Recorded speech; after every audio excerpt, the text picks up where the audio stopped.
السلام علیکم ورحمۃ اللہ وبرکاتہ نحمدہ ونصلی علی رسولہ الکریم اما بعد فاعوذ باللہ من الشیطان الرجیم بسم اللہ الرحمن الرحیم رب اشرح لی صدری ویسر لی امری واحلل عقدۃ من لسانی یفقہوا قولی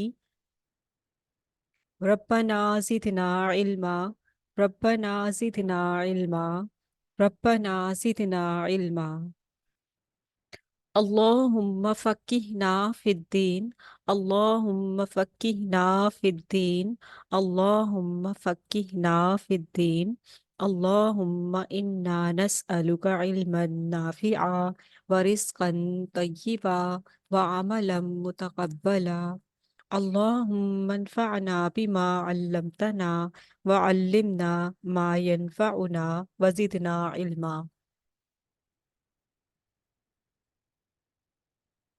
اللهم إنا نعوذ بك من علم لا ينفع ومن قلب لا يخشع ومن نفس لا تشبع ومن دعوة لا يستجاب لها اللهم أرنا الحق حقا وارزقنا اتباعه وأرنا الباطل باطلا وارزقنا اجتنابه الحمد لله الذي هدانا لهذا وما كنا لنهتدي لولا أن هدانا الله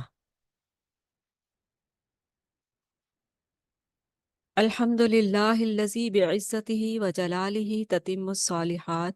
تمام شکر تمام تعریف اللہ سبحانہ و تعالیٰ کے لیے ہے کہ جس کے انعام کے باعث تمام نیک کام مکمل ہوتے ہیں۔ الحمد للہ اللہ کی مدد اور توفیق کے ساتھ آج ہم تیسرا پارہ کا مطالعہ کرنے جا رہے ہیں۔ مختصر خلاصہ مضامین قرآن میں چند دعائیں ہیں، ان کے ساتھ ہم اسٹارٹ کرتے ہیں۔ اللہم الہمنا رشدنا واعذنا من شر نفسنا۔ اے اللہ، ہمیں ہماری سمجھ بوجھ الہام کر دیجئے اور ہمیں ہمارے نفس کی برائی سے بچا لیجئے۔ اللہم انا نسألک الہدی والتقی والعفاف والغنی۔ اے اللہ، بے شک ہم آپ سے ہدایت، تقوی، پاک دامنی اور بے نیازی کا سوال کرتے ہیں۔ اللہم آت نفسی تقواها وزکیها انت خیر من زکاها انت ولیها ومولاها۔ اے اللہ، ہمارے نفس کو اس کا تقوی عطا کیجیے اور اس کو پاک رکھیے، آپ ہی اس کو بہترین پاک کرنے والے ہیں، آپ ہی اس کے ولی اور مولا ہیں۔ آمین ثم آمین۔ قرآن مجید میں اللہ سبحانہ تعالیٰ نے فرمایا، قل ان الفضل بید اللہ یؤتیہ من یشاء واللہ واسع علیم۔ اے حبیب صلی اللہ علیہ وآلہ وسلم، آپ کہہ دیجئے کہ بے شک فضل اللہ ہی کے ہاتھ میں ہے اور وہ جسے چاہتا ہے عطا کر دیتا ہے۔ یختص برحمتہ من یشاء واللہ ذو الفضل العظیم۔ اور وہ اپنے لیے خاص کر لیتا ہے جس کو وہ چاہتا ہے اور وہ بڑے فضل والا ہے۔ الحمدللہ، قرآن مجید کی مجلس میں آنے والے خاص لوگ ہیں، چنے ہوئے لوگ ہیں، اللہ کے پسندیدہ لوگ ہیں۔ اللہ تعالیٰ نے ان پر خاص فضل فرمایا ہے، اللہ تعالیٰ نے ان پر خاص فضل فرما کر انہیں اپنے پاس، اپنے قریب کر لیا ہے، اپنے پاک کلام کی توفیق عطا کی ہے۔ اور جس کو اللہ تعالیٰ کا فضل حاصل ہو جائے، قل ان الفضل بید اللہ یؤتیہ من یشاء واللہ واسع علیم یختص برحمتہ من یشاء واللہ ذو الفضل العظیم۔ وہ بڑے فضل والا ہے اور اس کو بڑی نعمت عطا کر دی گئی۔ بہت خوش نصیب ہیں وہ جو اللہ کے فضل کے مستحق ہو جاتے ہیں، اللہ کا فضل پا لیتے ہیں، اور فضل بہت بڑی نعمت ہے، اور اللہ کے خاص بندوں میں شامل ہو جانا یہ سب سے بڑی خوش نصیبی ہے۔ تو اسی الحمدللہ رب العالمین، تمام شکر تمام تعریف اللہ کے لیے ہے جو تمام جہانوں کا مالک ہے۔ شروع کرتے ہیں مختصر خلاصہ مضامین قرآن، تیسرا پارہ۔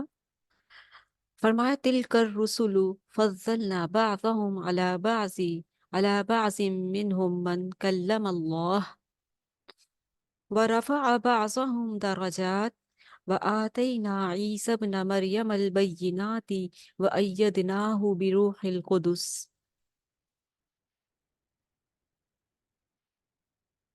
فرمایا یہ رسول جو بھیجے گئے ہم نے انہیں ایک دوسرے سے بڑھ چڑھ کر فضیلت عطا کی۔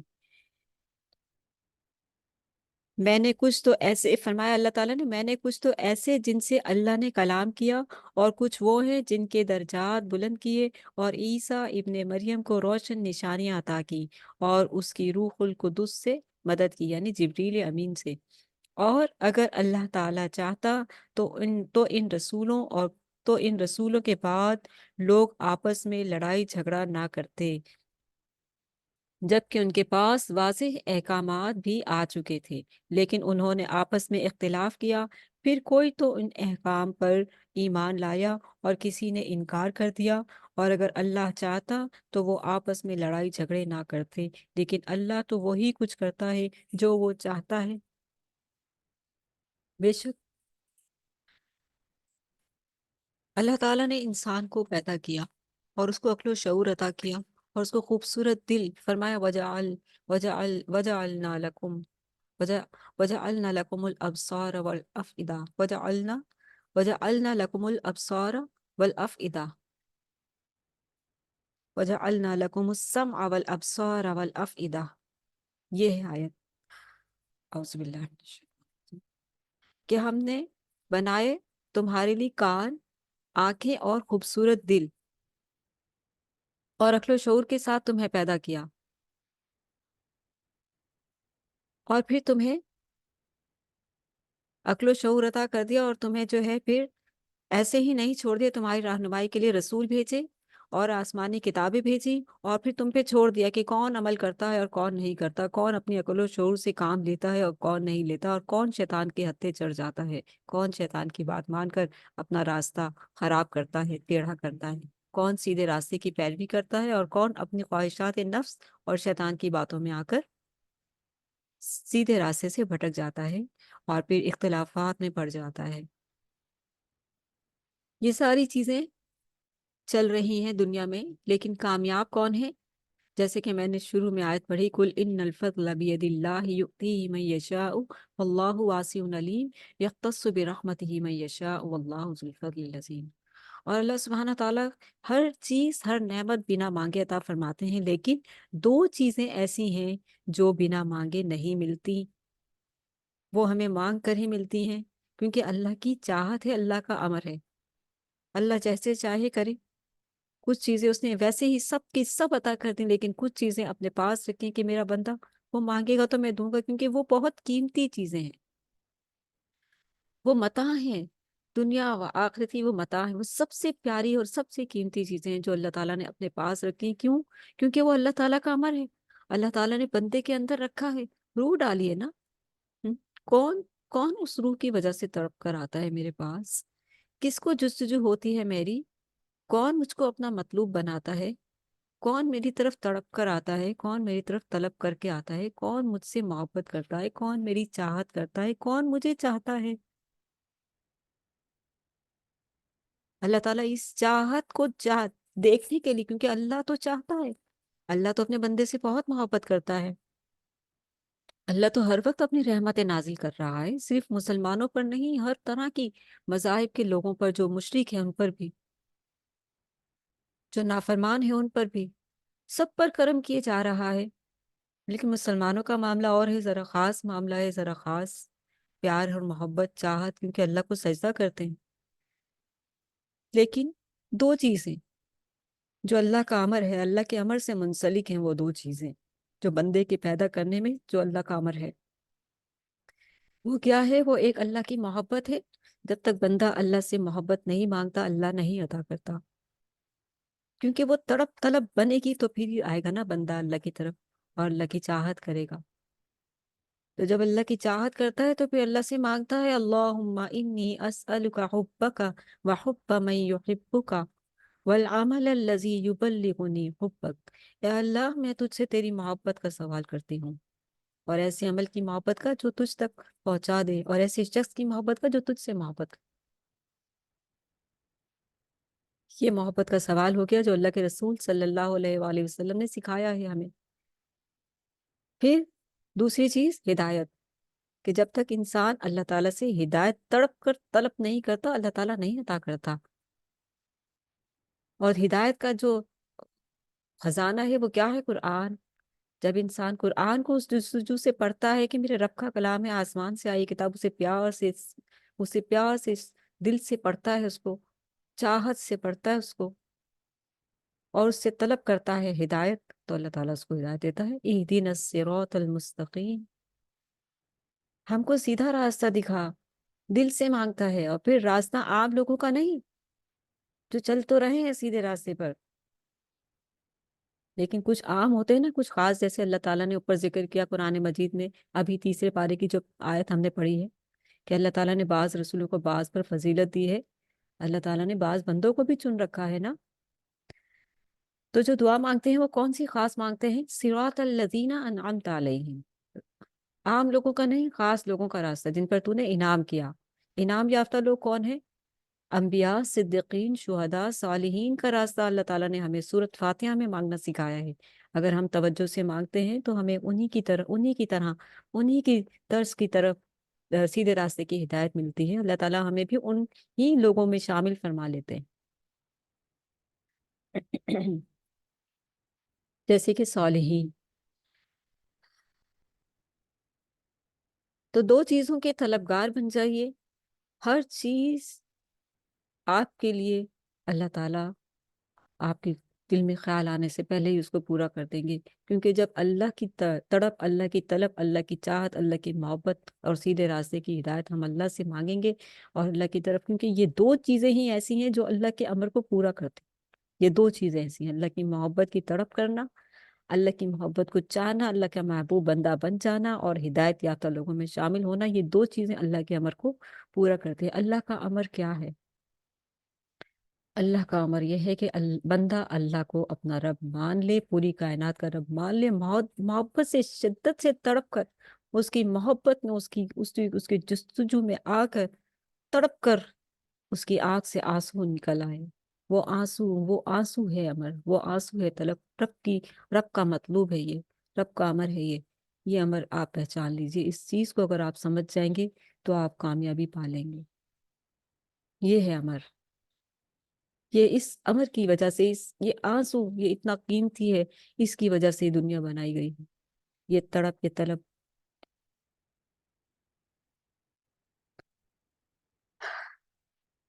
اللہ تعالیٰ ہم سب کو نصیب فرمائے، آمین۔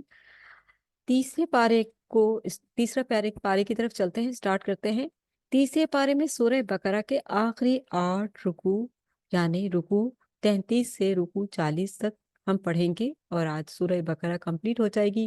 اور جو قرآن مجید کی تیسری سورت ہے، جیسے کہ قرآن مجید کی جو سب سے بڑی سورت ہے سورہ بقرہ، وہ ہماری کمپلیٹ ہوئی، اور اب سورہ آل عمران بھی جو بڑی صورتوں میں آتی ہے، مدنی صورت ہے۔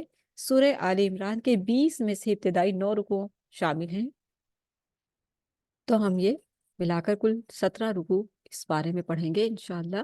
شروع کرتے ہیں رکوع نمبر 33 سورہ بقرہ۔ آیت نمبر آپ لوگوں کے سامنے ہے 249 اور سے لے کر 253 تک سورہ بقرہ۔ چلیے، اس رکوع میں جو ہے 253 تک آیا تھا۔ 35ویں رکوع میں حضرت طالوت کی جالوت کے ساتھ جنگ کا ذکر ہے۔ حضرت کیوں لگایا؟ طالوت کون تھے؟ طالوت حضرت داؤد علیہ السلام تھے۔ داؤد علیہ السلام پر اللہ تعالیٰ نے آسمانی شریعت نازل فرمائی تھی، زبور۔ وہ اتنے جاں باز اور اتنے سمجھدار اور حکیمانہ تعلیمات سے بھرپور شخصیت تھے کہ اللہ تعالیٰ نے ان کو چنا تھا۔ حضرت طالوت کی جالوت کے ساتھ جنگ کا ذکر ہے۔ حضرت طالوت کا لشکر تعداد اور اسباب کے اعتبار سے کمزور تھا، لیکن ان کا بھروسہ کس پر تھا؟ اللہ پر تھا، اللہ پر تھا، اور یہی بھروسہ جو تھا انہیں کامیابی سے ہمکنار کر گیا۔ انہوں نے اللہ سے صبر و استقامت اور نصرت کی التجا کی، دعا کی انہوں نے اللہ تعالیٰ سے۔